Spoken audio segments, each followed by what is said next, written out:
আজকে ভাবলাম তোমাদেরকে আমার চোখ দিয়ে একটু দুবাইয়ের গোল্ড শপিং করাই। কি বলো, কেমন বুদ্ধি?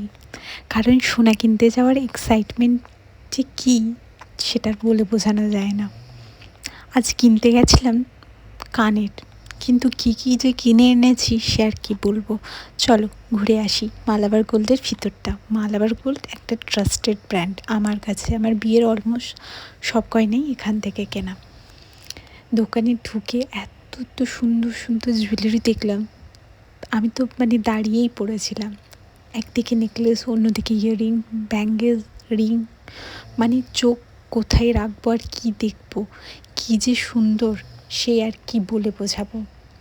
সত্যি বলতে কি, জুয়েলারির সামনে থেকে দেখে যতটা সুন্দর লাগে, ক্যামেরা কিন্তু অতটা জাস্টিস করতে পারে না। একটু একটু করে সবই দেখলাম, ডিজাইনও পছন্দ করছিলাম, কিছু ট্রাইও করলাম। আর মনে মনে ভাবছিলাম সবটাই কি কিনবো আজ, নাকি একটা কিছু কিনেই চলে যাব। তারপর অনেকক্ষণ ঘোরাঘুরির পর শেষমেশ একটা ব্রেসলেট আমার বেশ ভালো লাগলো এবং সেটাকে আমি কিনেও ফেললাম। খুব একটু হেভি নয়, একদম এলিগেন্ট এভরিডে ওয়্যারের মতন। আর দেখেই মনে হলো ব্যাস এটাই আমার চাই, আর কিছু ভাবিনি। আর নিজের জন্য ছোট্ট একটা গোল্ড শপিং হয়ে গেল, কি বলো?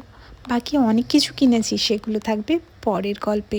কিকোর জন্য, মার জন্য, এরকম করে ছোট ছোট অনেক কিছু কিনেছি। আমি না নিজের জন্য আরেকটা খুব সুন্দর জিনিস কিনেছি, সেটা অন্য কোনো দিন দেখাবো।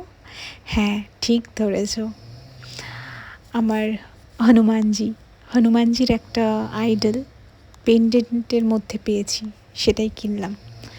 ভীষণ সুন্দর, কি বলবো, এই ডিজাইনটা দেখেই আমি একদম দুবাইতে মালাবার গোল্ডে আমার সঙ্গে একটু ঘুরে